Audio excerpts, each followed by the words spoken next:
How are you guys doing? Today is Monday, December 28th, 2020, out here in this quarantine.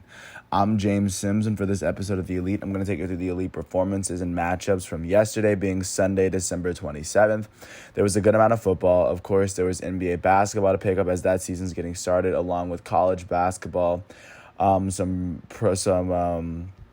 college football bowls, and of course there was some Premier League soccer, so I'm taking you through them one by one. Starting with the NFL, going to Kansas City, the Chiefs were able to beat the Atlanta Falcons 17-14 after a big fourth quarter. And with this win, the Chiefs were able to get their 14th win of the season. And with this win, they have officially clinched the best spot in the playoffs. Looking at how the Atlanta Falcons fared, their elite starting quarterback, Matt Ryan, would complete 27 of his 35 passes, throwing for 30 yards and 2 touchdowns. And also on the ground, their leading rusher was Ito Smith, who had 46 yards and 10 carries. Their elite running back, Todd Gurley II, finished with 16 yards on 4 carries for the day. Their leading receiver was Calvin Ridley, who had 130 yards on 5 receptions. Hayden Hurst, their tight end, had 47 yards on 5 receptions and a touchdown. And also Laquan Treadwell had 11 yards on 2 receptions and a touchdown. In addition to his 16 yards on the ground, Todd Gurley had 34 yards on 3 receptions to give him a total of 50 all-purpose yards for the day. On the defensive side of the ball, Kendall Sheffield was their leading tackler. He had 9 of them on the day, and the team did not log a single sack. Foysad Olokun would finish with the 6 tackles on the day as he finished with an interception.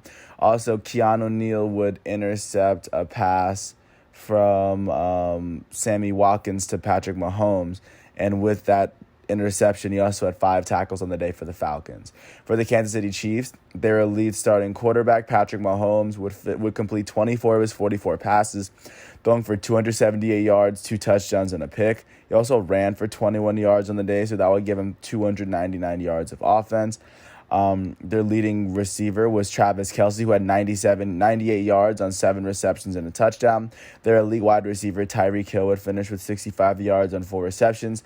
And Demarcus Robinson would finish with the other receiving touchdown. He had 29 yards on 2 receptions. One of those receptions was a touchdown. On the defensive side of the ball, Willie Gay was their leading tackler. He had 9 tackles for the day.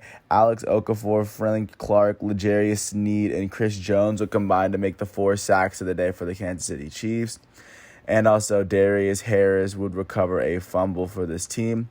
With this win, the Kansas City Chiefs are now 14-1, sitting at the top of the AFC West. And with this win, with 1 game left, they sit with the best spot in the AFC with this win, as they are now 2 games ahead of the second-place Steelers with 1 game left. They have clinched the first-round bye. And with this loss, the Atlanta Falcons are 4-11, sitting at the bottom of the NFC South, as they are now 1 game below the third-place 5-10 Carolina Panthers this season. And then currently looking at where where they sit right now, they're sitting with the 4th worst record in the NFL, with the chance of getting the 4th pick in the NFL draft, because they're 1 game worse than the Eagles and the Cincinnati Bengals at this very time. Jumping on to New York, the Jets hosted the Cleveland Browns and were able to get their 2nd win of the season, beating them 23-16, as they kind of scored in every quarter to kind of get off to this amazing start. They started off the game leading 13-3, and it would end up being a very big win for the Jets, as it moved them away from possibly qualifying to get the number 1 pick in the draft. For the Cleveland Browns, their starting quarterback, Baker Mayfield, will complete 28 of his 53 passes, throwing for 285 yards. On the ground, their leading rusher was Nick Chubb, who had 28 yards and 11 carries and a touchdown. He also had 38 yards on 5 receptions through the air to give him 66 total yards of offense. Also, Kareem Hunt had 11 yards on 4 carries with a rushing touchdown on the ground. He also had 41 receiving yards and 3 receptions. He had 52 total yards of offense for the day. Their leading receiver was Austin Hooper, who had 71 yards and 7 receptions. Also, Jamarcus Bradley had 60 yards on 5 receptions for this Cleveland offense. On the defensive side of the ball, Sheldon Richardson would finish with 10 total tackles as he led both teams. Olivier Vernon and Myles Garrett would log the only 2 sacks of the day, as their elite defensive end would finish with 4 tackles. One of them was his sack. And looking at how the New York Jets performed, their starting quarterback Sam Darnold will complete 16 of his 32 passes, throwing for 175 yards and 2 touchdowns. He also ran for 20 yards to give him 190 total yards of offense. Big game for Sam Darnold. Also, Jamison Crowder would complete his only pass. He was 1 for 1, throwing for 43 yards, and that one ended up being a touchdown, a very big one. Their leading rusher was their future Hall of Fame running back, Frank Gore, who became the third running back in history to pass 16,000 career rushing yards yesterday. Their leading receiver was Jamison Crowder, who had 92 yards on 7 receptions and a touchdown. Also, Braxton Berrios had 60 yards on 3 receptions, and Chris Herndon finished with 34 yards on 4 receptions and a touchdown. Braxton Berrios would get the 43-yard touchdown from Jamison Crowder to help the New York Jets eventually gain the edge and get their second win of the season. On the defensive side of the ball, Bryce Hager was their leading tackler. Terrell Basham, Frankie Louvu, Nathan Shepard, and John Franklin Myers would log the only sacks of the day. With this win, the New York Jets are 2-13, still sitting at the bottom of the AFC East. And as it currently stands, they are slated to get the second pick in the draft, as the Jacksonville Jaguars have secured the number 1 overall pick in the draft with this win. And with this loss, the Cleveland Browns are now 10-5. They are now third in their division, sitting at 10-5, right behind the Baltimore Orioles. And as it currently sits, the Browns are sitting in the 7th spot in the AFC wild card as it stands, with, of course, 1 game left to play. And, of course, their next game is a must-win, but as of right now, that's what the Browns are facing right now, considering they just lost to a team that just got their second win of the season last night. Or just yesterday. Jumping out to Baltimore, the Ravens hosted the New York Giants, who were able to get a big 27-13 win after starting out the game leading 20-3 at halftime. Pretty big win for them. And for the New York Jets, the New York Giants that were competing for a playoff seed, this loss was pretty devastating. For them, their starting quarterback, Daniel Jones, would complete 24 of his 41 passes, throwing for 252 yards and a touchdown. He also ran for 3 additional yards to give him 255 total yards of offense. The leading receiver was Sterling Shepard, who had 77 yards on 9 receptions and a touchdown. Also, Evan Ingram, their Pro Bowl tight end, would finish with 65 yards on 7 receptions. On the defensive side of the ball, Blake Martinez would lead the team with 12 total tackles. Logan Ryan would finish with 8 tackles, and he also recovered a fumble for the day. The team logged 0 sacks as a team. Looking at how the Baltimore Ravens fared, the reigning 2019 NFL MVP Lamar Jackson would complete 17 of his 26 passes, throwing for 183 yards and 2 touchdowns. He also ran for 80 yards on 13 carries to give him 263 total yards of offense. Gus Edwards had 85 yards on 15 carries, and J.K. Dobbins had 77 yards on 11 carries. One of his carries was a touchdown. Through the air, their leading receiver was Mark Andrews, who had 76 yards on 6 receptions.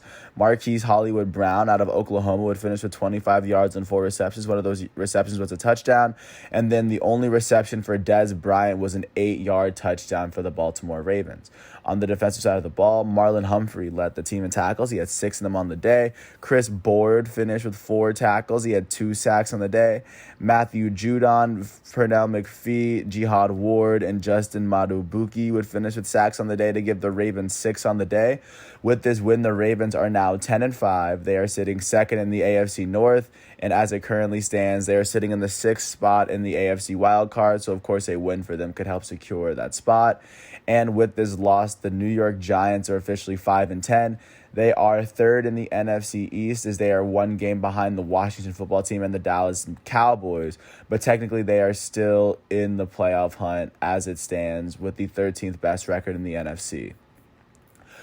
With that game said, jumping out to Pittsburgh, the Steelers hosted the Indianapolis Colts, and the Steelers were able to get a 28-24 win after outscoring the Colts 21-3 in the second half. Big comeback win for the Steelers, as at one point the Colts were up 24-7. But just there was a big 3-touchdown performance from the Pittsburgh Steelers in the 3rd and 4th quarter to help turn their game around and get them their 12th win of the season. For the Indianapolis Colts, their starting quarterback Phillip Rivers would complete 22 of his 35 passes, throwing for 270 yards, a touchdown, and a pick. On the ground, their leading rusher was Jonathan Taylor, who had 74 yards on 18 carries and 2 touchdowns. Jonathan Taylor would have a pretty big game on the ground. Their leading receiver was Zach Pascal, who had 64 yards on 3 receptions. One of his receptions was a touchdown. Also, T.Y. Hilton had 60 yards on 3 receptions, and Jack Doyle had 50 yards on 4 receptions. Phillip Rivers would also lose a fumble. So, he threw for a touchdown and lost the ball twice. Their leading tackler was Darius Leonard, who had 10 tackles on the day. Their elite linebacker, who was named a Pro Bowler this season. Khari Willis finished with a sack on the day. He finished with the only sack of the day for the Indianapolis Colts. And for the Pittsburgh Steelers, their starting quarterback, Ben Roethlisberger, would complete 34 of his 49 passes, throwing for 342 yards and 3 touchdowns.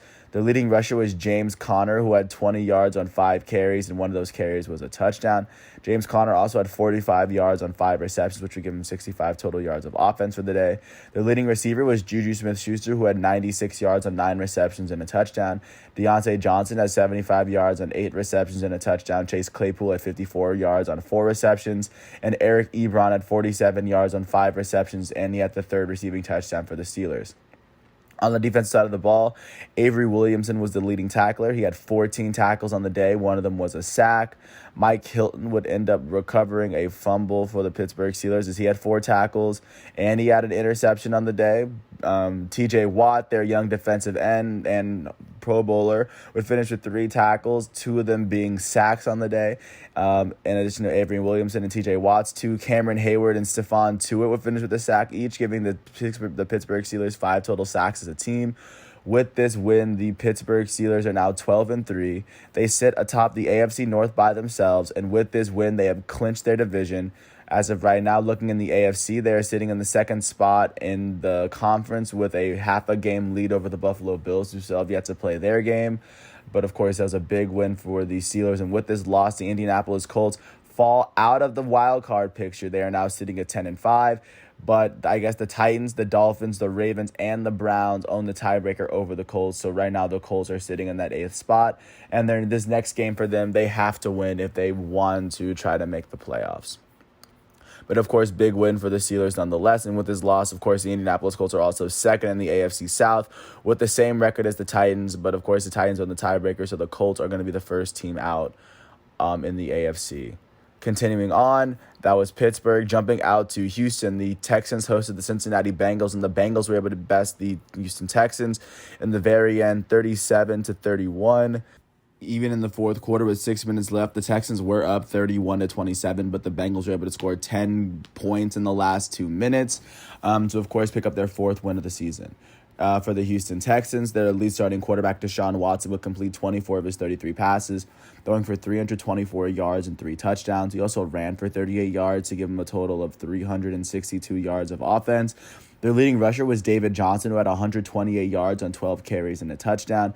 He also had 11 yards through the air and 1 receiving touchdown to give him 139 total yards and 2 all-purpose touchdowns.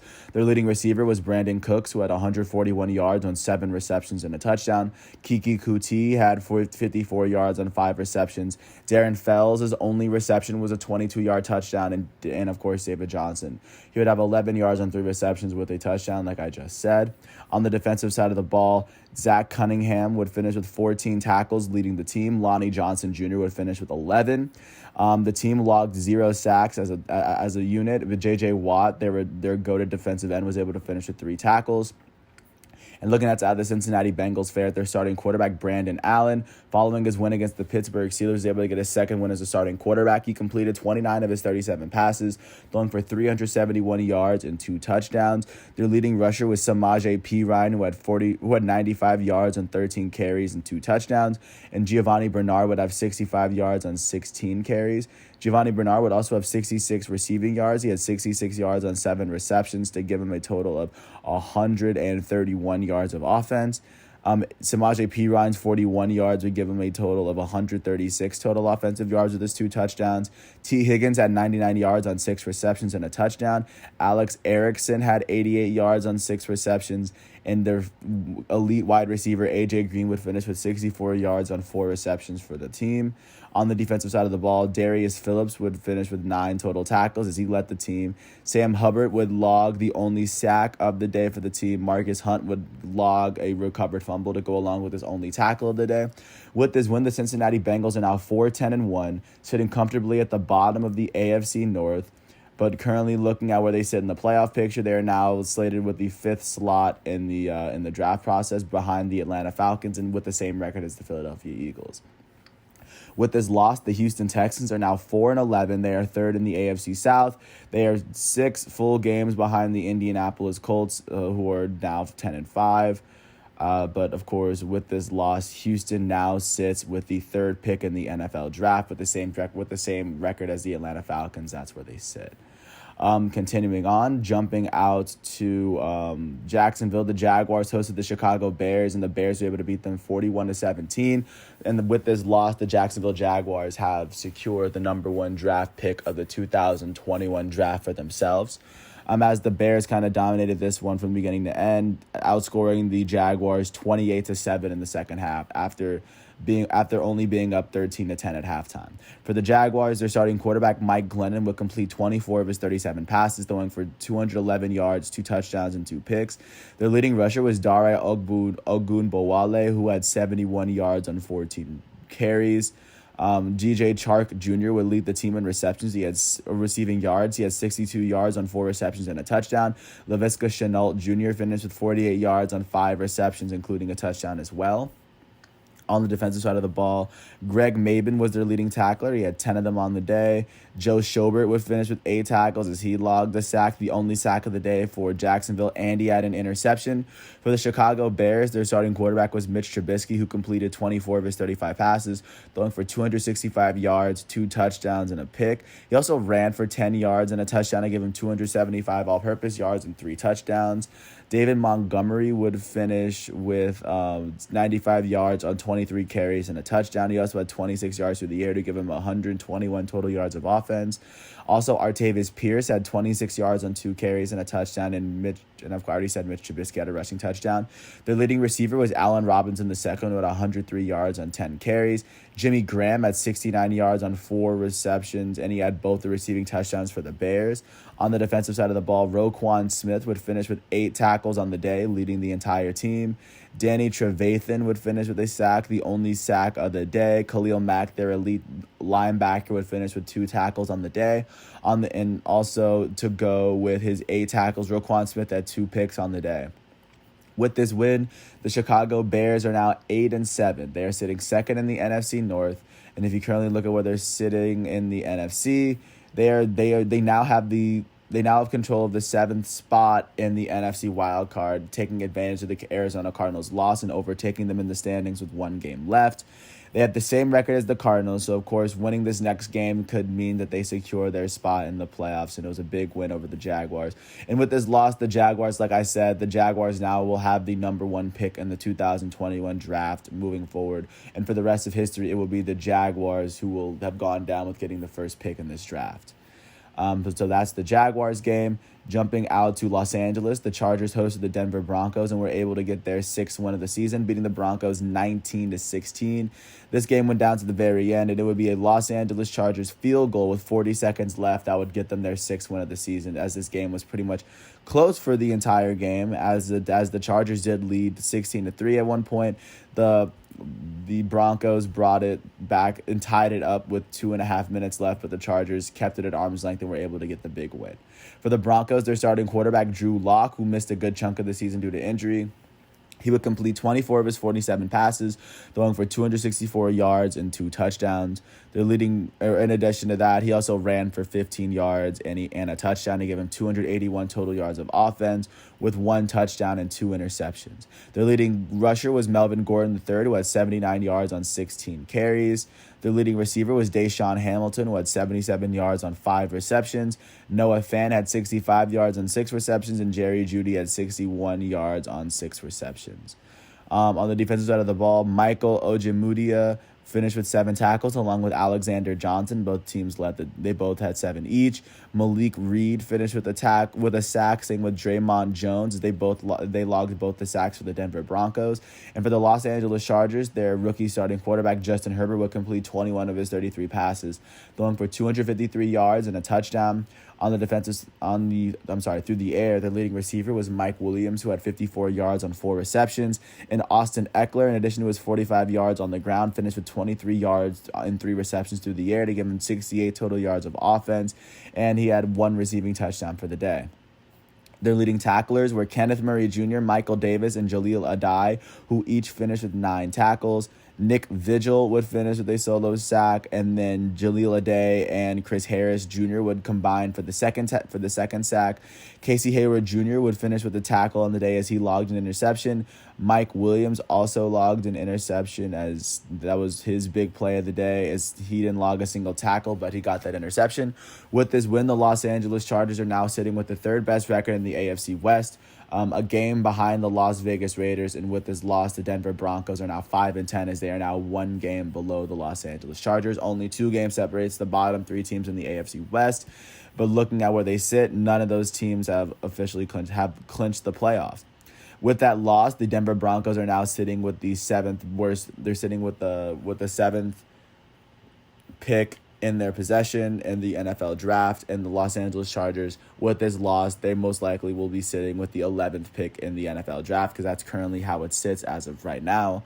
Of course, neither of these teams doing anything for the playoff spot, but of course they're fighting for at least for drafts for at least a draft pick.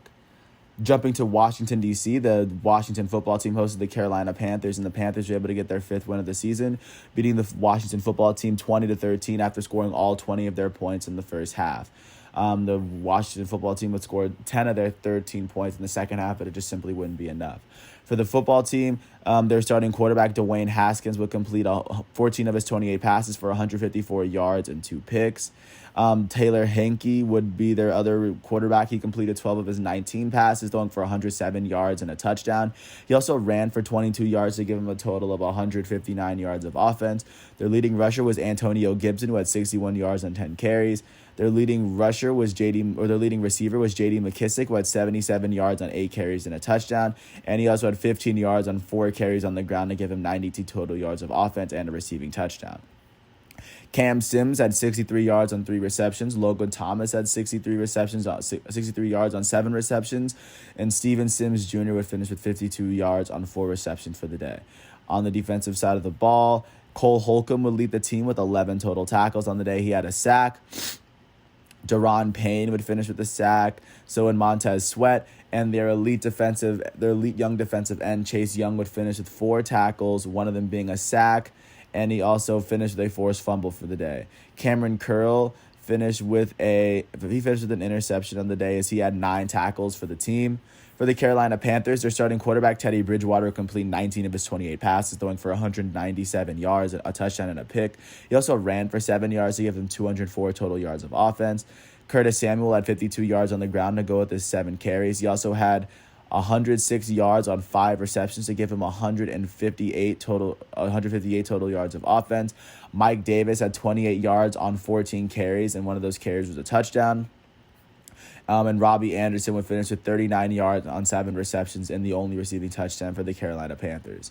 Shaq Thompson would finish with 9 total tackles, as he led the team in total tackles. Marquise Haynes, Brian Burns, Yetur Gross-Matos would finish with the 3 sacks of the day. Of course, Jermaine Carter would recover a fumble. Brandon Zylstra would finish with the recovered fumble on the day. And Tahir Whitehead would finish with an interception for the team. And Trey Boston would finish with an interception as well. Trey Boston had 7 tackles on the day. With this win, the Carolina Panthers are now 5-10. They sit with the 3rd best record in the NFC South, as they're now 1 game ahead of the Atlanta Falcons. And with this win, they are now sitting with the They are now sitting in position to have the 9th overall pick in the 2011 draft. And with this loss, the Washington football team is now sitting at the top of the NFC East still. They hold on to that wild card spot as they are sitting with the 4th best record. They're sitting with the 4th seed in the NFC. What they win in their next week, they could secure the playoff spot in a very contentious NFC East as it has been played. So that was even though it was a loss for them, they are still comfortably in front. Speaking of that division, the Dallas Cowboys were able to beat the Philadelphia Eagles 37-17 after outscoring them 17-0 in the second half. The Eagles were originally leading 14-3. The Cowboys were able to turn it around to lead 20-17 by half, and of course they were able just to run away with this win and get their 6th win of the season as they are still fighting for a playoff spot with 6 wins through 15 games. For the Philadelphia Eagles, their starting quarterback Jalen Hurts would complete 21 of his 39 passes, throwing for 342 yards, a touchdown, and 2 picks. He also ran for 69 total yards to give him a total of 411 yards of offense. He also lost a fumble too, so that would give him 3 total turnovers on the day. Miles Sanders had 57 yards on 15 carries and a touchdown. He also had 27 receiving yards, which would give him a total of 84 yards on the day. Deshaun Jackson was their leading receiver, who had 81 yards on 1 reception, and that 1 reception was a touchdown. Quez Watkins would finish with 57 yards on 2 receptions as well. On the defensive side of the ball, Marcus Epps and Alex Singleton each finished with 8 tackles that would lead the team. Brandon Graham, Vinny Curry would finish with the 2 sacks on the day, and Darius Slay would finish with the interception. Big game for Darius Slay as he had 2 tackles on the day. And looking at how the Dallas Cowboys fared, their starting quarterback Andy Dalton would complete 22 of his 30 passes, throwing for 377 total yards, 3 touchdowns, and a pick. He also ran for 15 yards to give him 392 total yards of offense. Their leading rusher was their elite running back Ezekiel Elliott, who had 105 yards on 19 carries. Also, CeeDee Lamb had 19 yards on 1 carry with a touchdown to go with the 65 receiving yards. He would finish with 84 total yards, and he would also have a receiving touchdown, so he would have 2 total touchdowns for the Dallas Cowboys. Their leading receiver was Michael Gallup, who had 121 yards on 6 receptions and 2 touchdowns. Amari Cooper also had 121 yards. He had it on 4 receptions, and he had no touchdowns. On the defensive side of the ball, Jalen Smith would lead the team in tackles. He had 11 of them on the day. He also recovered a fumble. Jordan Lewis would finish with a sack. Randy Gregory would finish with 6 total tackles, and he had a sack and a half, and he shared one with Neville Gallimore. The Cowboys would have 3 total tackles as a team. Trayvon Diggs would finish with an interception as he finished with 1 tackle on the day, and then Anthony Brown would finish with an interception to go along with his 3 tackles. With this win, the Dallas Cowboys are now 6-9. They are tied with the Washington football team for the best record in the NFC East. But since the Washington football team owns that tiebreaker, the Cowboys are the first team. They're the first team out in the wild card right there. And sitting with the worst record in the NFC East are the 4-10-1 Philadelphia Eagles. And as it currently sits, the Eagles are slated to get the 6th pick in the 2021 NFL draft following this game. And of course, both teams are competing for a playoff spot. The Cowboys just competed a little bit harder.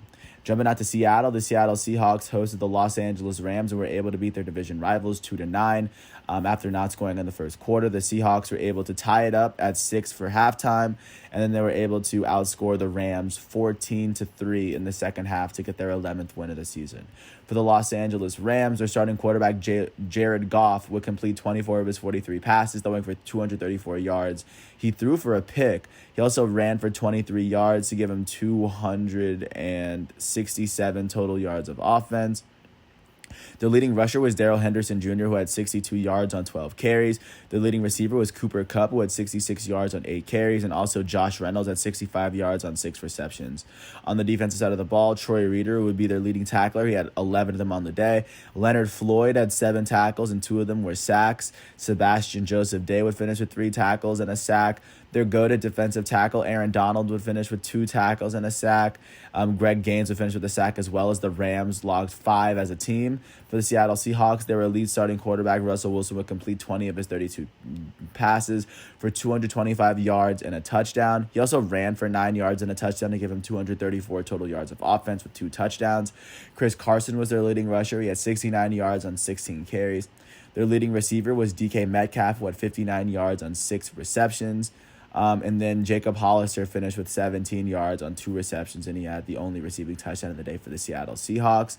On the defensive side of the ball, Jordan Brooks, Jamal Adams, and DJ Reed Jr. would each lead the team with 8 tackles each.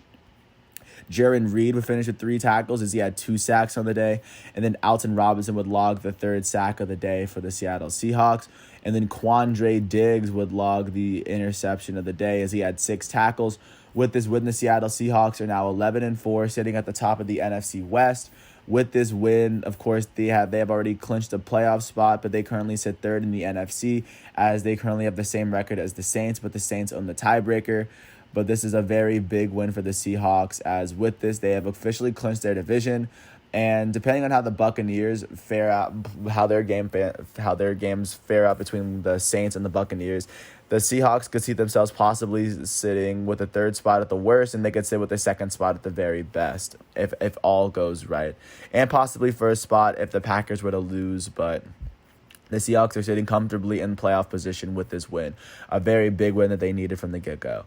And then jumping to last night's game, the Green Bay Packers hosted the Tennessee Titans and were able to beat them 40-14 in a very strong performance as they outscored the Titans 19-7 in the first half, and they outscored them 21-7 in the second half. This game wasn't remotely close as the Packers were able to were able to get a 1-game lead over the rest of the NFC as we go into Week 17. But looking at how the Tennessee Titans fared, their starting quarterback Ryan Tannehill will complete 11 of his 24 passes, throwing for 121 yards, a touchdown, and 2 picks. He also ran for 55 yards on 3 carries and a touchdown to give him 176 total yards of offense, along with 2 interceptions along with 2 touchdowns, and his 2 interceptions were his 2 turnovers on the day. Their leading rusher was their elite running back, Derrick Henry, who finished with 98 yards on 23 carries. Their leading receiver was A.J. Brown, who had 43 yards on 4 receptions. And Jonnu Smith had 30 yards on 3 receptions, and he had the only receiving touchdown of the day. On the defensive side of the ball, David Long Jr. and Kevin Byard would lead the team with 9 total tackles each. Wyatt Ray would be the only player that would log a sack for this team, and then Malcolm Butler, along with his 6 tackles, would finish with an interception of the day for the Titans. For the Green Bay Packers, their goated quarterback Aaron Rodgers would complete 21 of his 25 passes, throwing for 231 yards, 4 touchdowns, and a pick. He also ran for 19 yards to give him 250 total yards of offense. Their leading rusher was A.J. Dillon, who had 124 yards and 21 carries, and he had both the rushing touchdowns for the Packers.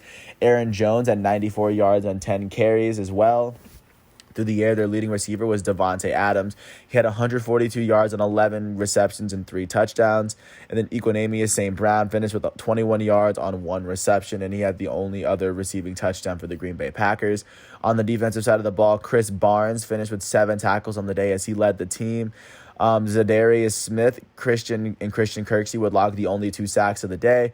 Christian Kirksey would finish with an interception as he finished with 1 tackle and 1 interception on the day. And the other interception would, of course, belong to Darnell Savage, who would finish with 5 total tackles on the day and 3 passes defended. With this win, the Green Bay Packers, like I said, are now 12-3, sitting at the top of the NFC, 1 game over the Saints and the Seattle Seahawks. So, of course, a win in their next game could at least secure the first round bye for them in the playoffs this year.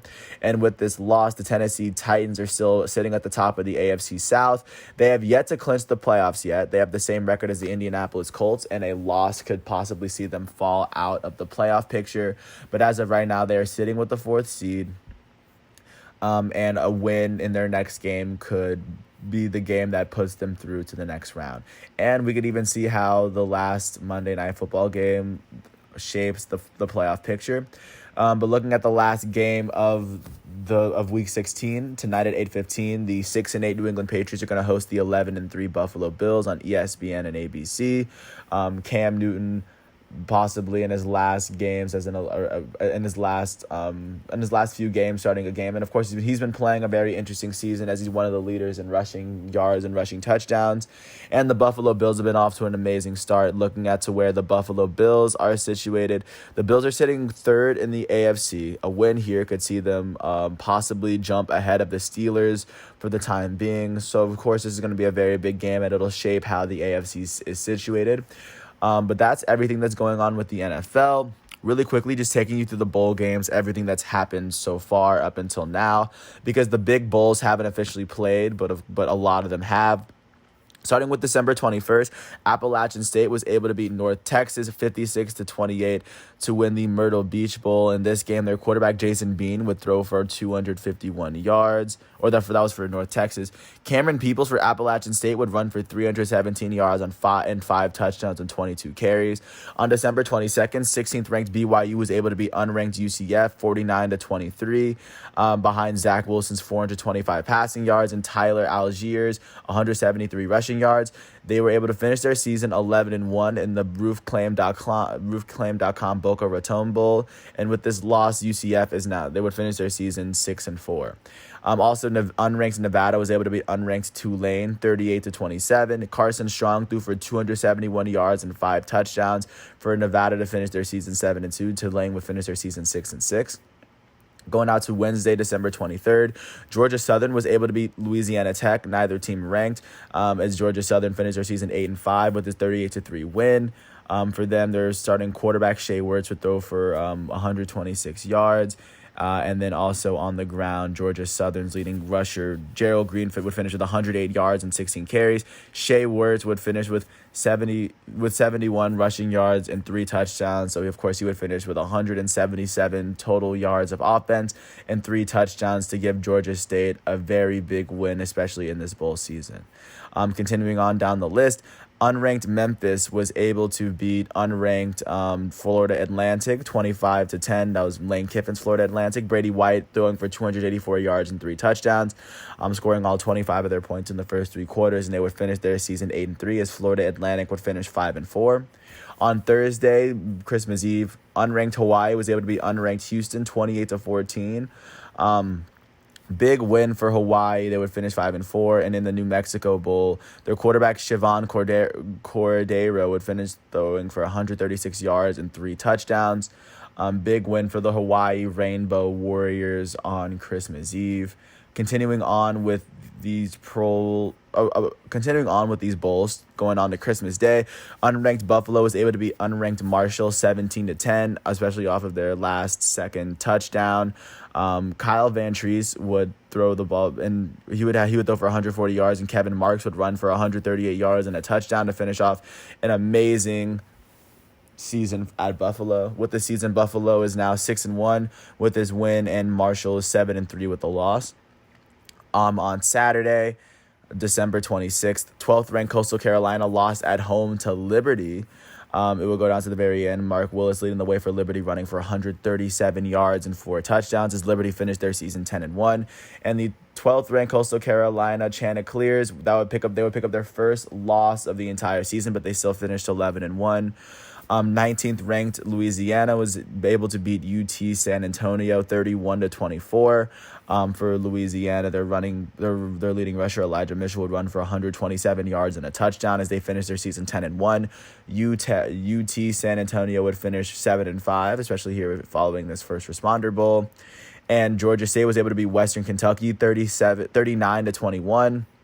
Cornelius Brown would throw for 232 yards and 3 touchdowns, and Destin Coast would run for 117 yards and a touchdown. Big win for Georgia State. And the next big bowl games will come tomorrow as 18th ranked Miami will host 21st ranked Oklahoma State on ESPN. Miami is 8-2. Oklahoma State is 7-3. And at 9 o'clock, it'll be the Valero Alamo Bowl as the 4-1 Colorado Buffaloes host the 20th ranked 6-3 Texas Longhorns on ESPN. So it'll be both of those games that are going to be on slate for tomorrow.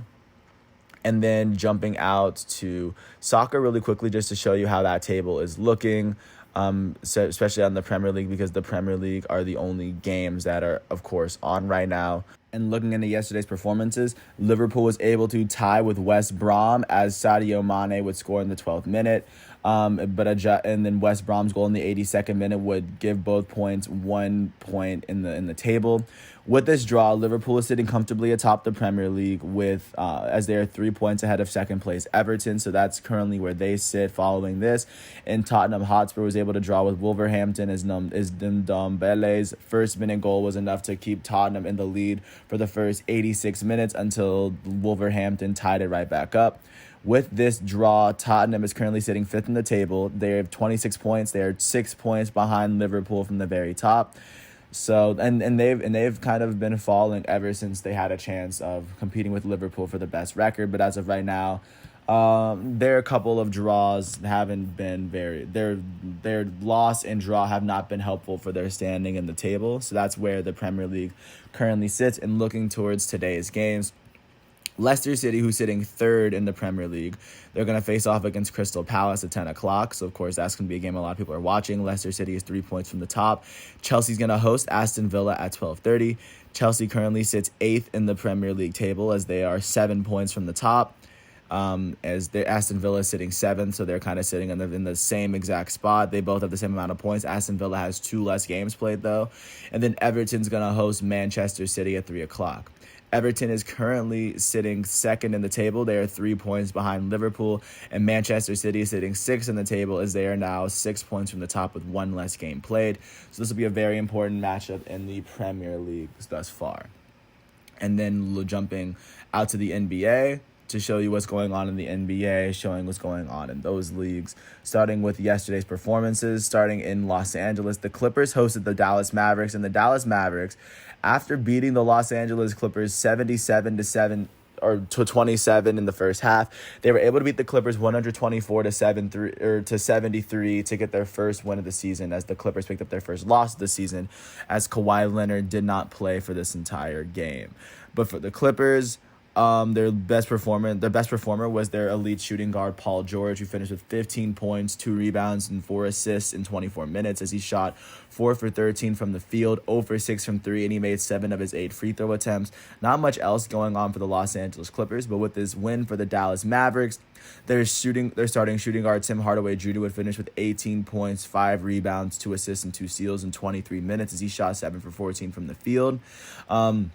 Their shooting guard Josh Richardson would finish with 21 points and 3 rebounds, of course, for the Dallas Mavericks. And last but not least, their biggest performer was their elite point guard, Luka Doncic, who finished with 24 points, 9 rebounds, and 8 assists, shooting 8 for 18 from the field in 26 minutes. He shot 0 for 5 from the 3-point line, and he made 8 of his 9 free throw attempts for the day. With this win, the Dallas Mavericks are currently sitting in the middle of the West. As of right now, they're sitting in the 12th spot.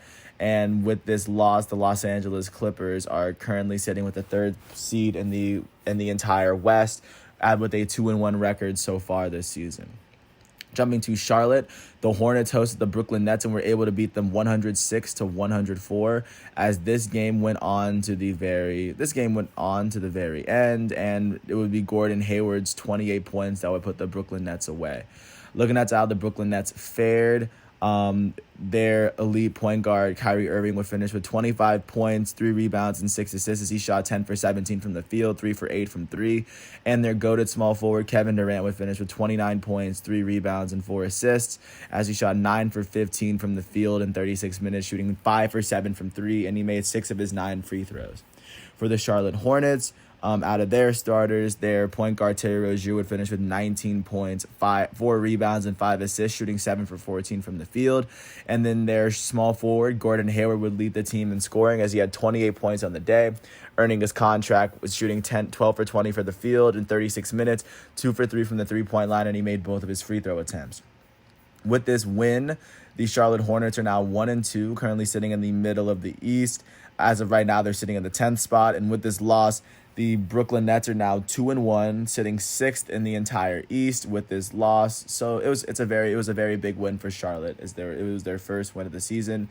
It was, of course, looking at how LaMelo Ball fared, their third overall pick in the 2020 NBA draft. He finished with 6 points, 5 rebounds, and 5 assists. Their elite young point guard shot 2 for 6 from the field in 20 minutes, shooting 2 for 3 from the 3-point line. Jumping out to Washington, D.C., the Wizards hosted the Orlando Magic as the Magic were able to get their 3rd win of the season. They're now 0-3, getting the 120-113 win over the Washington Wizards after outscoring the Wizards 43-19 going in, and after they were trailing by a good amount. For the Washington Wizards, their center, Thomas Bryant, would finish with 16 points, 7 rebounds, and 5 assists, shooting 8 for 15 from the field. Their point guard, Raul Neto, would finish with 22 points on the day as he finished with 5 rebounds. Or he finished with 4 rebounds and 5 assists and 3 steals for the Washington Wizards. And their elite shooting guard, Bradley Beal, would finish with 29 points, 5 rebounds, and 7 assists, shooting 10 for 29 from the field in 39 minutes. He shot 0 for 7 from 3, but he made all 9 of his free throws for the day. For the Orlando Magic, off the bench, their shooting guard Terrence Ross would finish with 26 points and a rebound as he shot 7 for 15 from the field in 31 minutes, 4 for 7 from 3, making all 8 of his free throws. And then out of the starters, their center Nikola Vucevic would finish with 15 points, 8 rebounds, and 4 assists, shooting 5 for 11 from the field. Their shooting guard, Evan Fournier, would finish with 19 points, shooting 4 for 10 from the field, 9 for 10 from the free throw line. And their point guard, Markelle Fultz, would lead all scorers for the Magic, as he finished with 26 points, 2 rebounds, and 2 assists, shooting 11 for 21 from the field. With this win, the Orlando Magic are currently sitting at 3-0. They have the best record in the East, and they're sitting with the number 1 seed so far. And with this loss, the Washington Wizards currently sit at the bottom of the East with an 0-3 record thus far. Jumping out to New Orleans, the Pelicans hosted the San Antonio Spurs and were able to beat them 98-95 as the Pelicans picked up their second win of the season. As the San Antonio Spurs tried to come back in the fourth quarter, but their comeback just wasn't enough, and the Spurs picked up their first loss of the season. For the Spurs, off the bench, their small forward, Rudy Gay, would finish with 22 points and 6 rebounds in 28 minutes. And then their leading scorer out of their starters was Lonnie Walker IV, who had 16 points and 2 rebounds, shooting 6 for 14 from the field in 34 minutes. For the New Orleans Pelicans, their elite small forward and the number 1 pick in the 2019 NBA draft, Zion Williamson, their elite power forward, would finish with 18 points and 11 rebounds, along with 5 steals, shooting for 7 for 22 from the field in 38 minutes, 0 for 1 from 3, and 4 for 7 from the free throw line. And their leading scorer was Brandon Ingram, who led all scorers in the game. He had 28 points and 11 rebounds and 6 assists, shooting 9 for 23 from the field, 2 for 5 from 3, and 8 for 10 from the free throw line, as the Pelicans are now 2-1 with this win. Looking out west, the Pelicans are currently sitting in the second seed with a 2-1 record. The Oklahoma City Thunder, the Oklahoma City Thunder are the only team that have not lost in the West thus far. And with this loss, the San Antonio Spurs are now 2-1, sitting in the 7th spot in the West thus far. Looking out to Cleveland, the Cleveland Cavaliers took on the Philadelphia 76ers and beat them 118-94 to get their 3rd win of the season, especially after dominating the Philadelphia 76ers in the first half, beating them by 14. And they kind of just kept that lead and ran away with it. For the Philadelphia 76ers, their elite point guard, Ben Simmons, would finish with 15 points, 6 rebounds, 4 assists, 2 steals, and 2 blocks, shooting 5 for 8 from the field in 28 minutes. He shot 5 for 7 from the free throw line. And their leading scorer was their small forward, Tobias Harris, who finished with 16 points, 9 rebounds, 5 assists, and 3 steals, shooting 5 for 10 from the field in 28 minutes. For the Cleveland Cavaliers, their point guard, Colin Sexton, would finish with 22 points, 3 rebounds, and 3 assists, shooting 8 for 15 from the field in 29 minutes. And their leading scorer was their center, Andre Drummond, who finished with 24 points, 14 rebounds, 3 assists, and 3 steals, along with 2 blocks, as he shot 11 for 18 from the field and 2 for 4 from the free throw line. With this win, the Cleveland Cavaliers are now 3-0. And looking out east, they are one of 4 teams that are still undefeated. They're sitting 2nd in the East as of right now. And with this loss, the 76ers are now sitting 5th in the East and the Brooklyn Nets are the only team that are 2-1 this far this season. Jumping out to New York, the Knicks were able to get their first win of the season against the Milwaukee Bucks, beating them 130-110, following their big first half where they outscored the Bucks by 14, and they kind of just ran away with this lead. For the Milwaukee Bucks, off the bench, their power forward, Bobby Portis, would finish with 17 points and 7 rebounds in 26 minutes. They're out of their starters. Their starting small forward, Chris Middleton, would finish with 22 points, 4 rebounds, and 5 assists, shooting 8 for 18 from the field. And their elite power forward and reigning back-to-back MVP, Giannis Antetokounmpo, would finish with 27 points, 13 rebounds, 5 assists, and 3 steals, shooting 9 for 15 from the field, 1 for 5 from three-point line, and 8 for 13 from the free throw line. For the New York Knicks, their leading scorer off the bench was Alec Burks, who finished with 18 points and 5 assists in 21 minutes. Their starting shooting guard and number 2 overall pick from the 2019 NBA draft, RJ Barrett, would finish with 17 points, 8 rebounds, and 4 assists, shooting 7 for 17 in 38 minutes. Their point guard, Elfrid Payton, would finish with 27 points and 7 assists, shooting 12 for 16 from the field in 29 minutes. And their leading scorer was Julius Randle, who had 29 points, 14 rebounds, and 7 assists, shooting 8 for 17 from the field and 10 for 11 from the free throw line. With this win, the New York Knicks are currently sitting with the 8th seed in the East with a 1-2 record. They are one of 4 teams with that record, and with this loss, the Milwaukee Bucks are sitting 11th in the East, as they are one of the 4 teams along with the New York Knicks that are sitting with a 1-2 record this season. Jumping out to Indianapolis, the Pacers hosted the Boston Celtics and were able to beat them 108-107 to get their 3rd win of the season. This game will come down to the very end, but it would be the Indiana Pacers, especially the big game blast from late game heroics from Domantas Sabonis to help them get their big win. For the Boston Celtics, Jaylen Brown finished with 18 points, 2 rebounds, and 4 assists.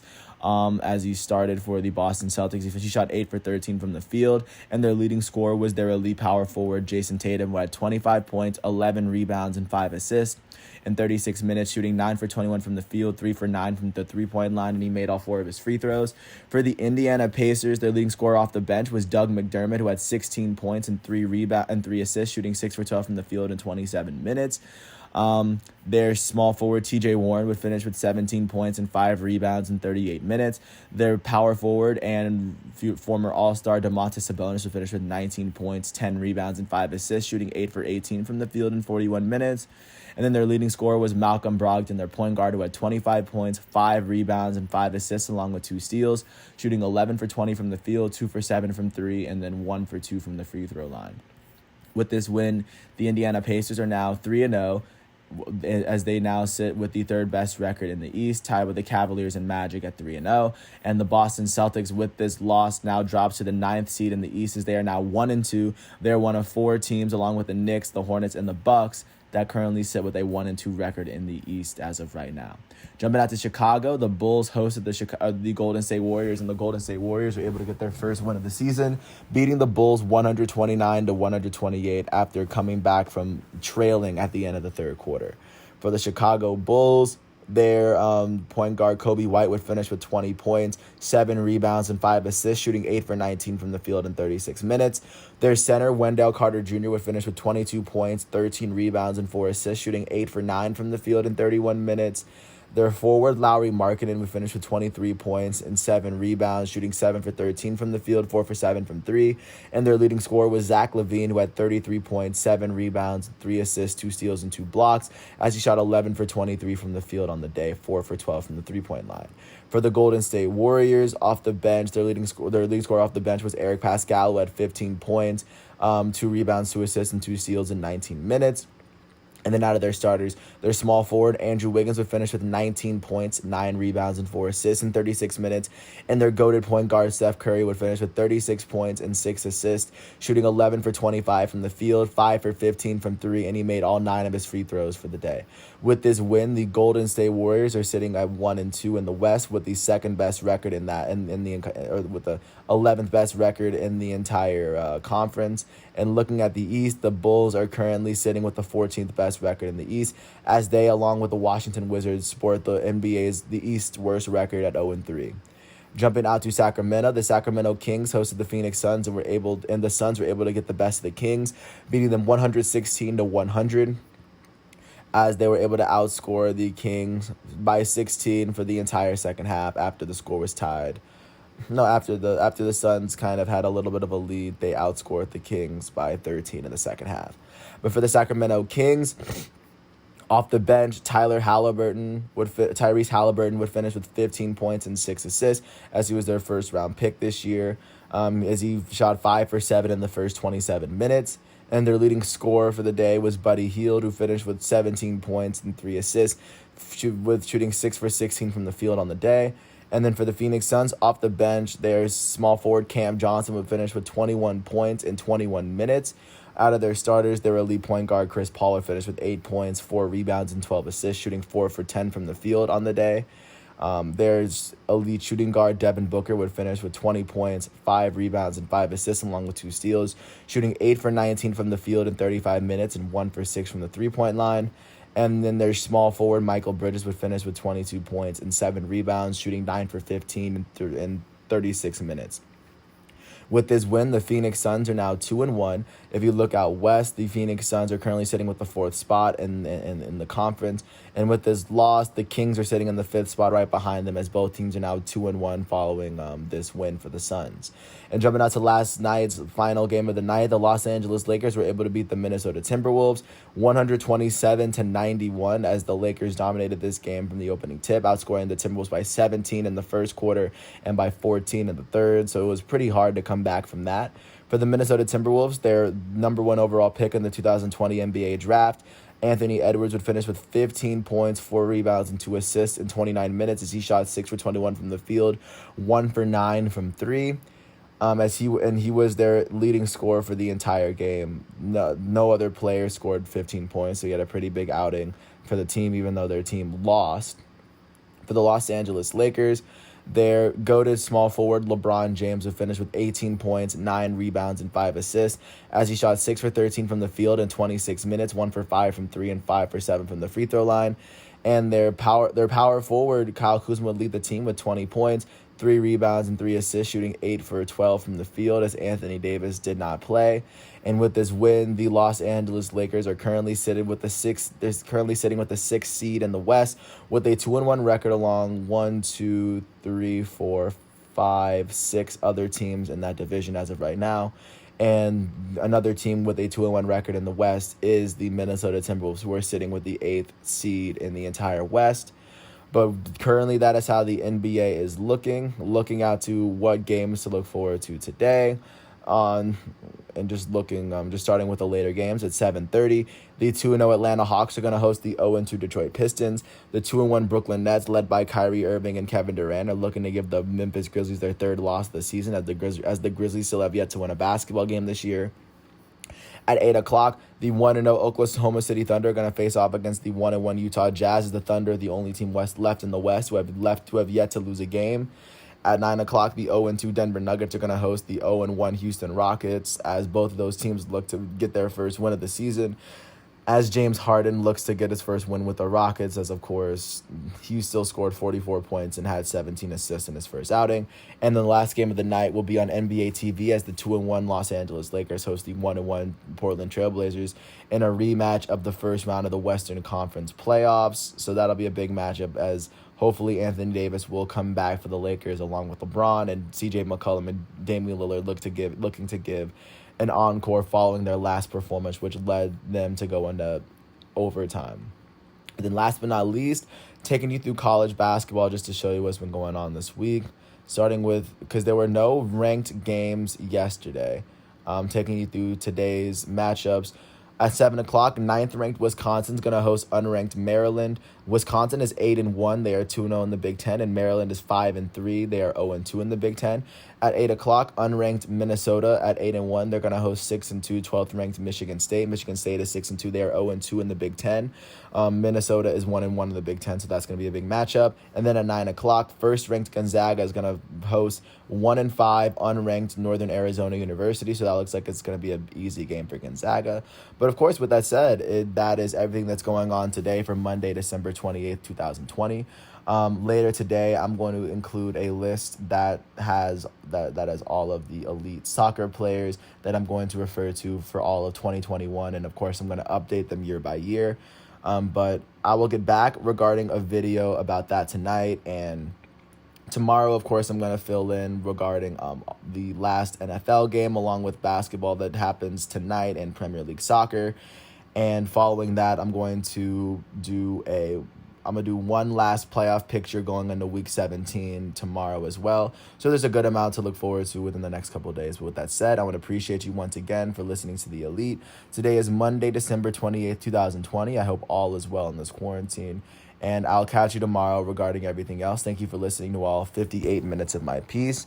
And sitting here right here in this quarantine, I'm James Sims. It is Monday, December 28th, 2020 out here in this quarantine. And with that said, I hope all is well and peace out. I'll catch you tomorrow.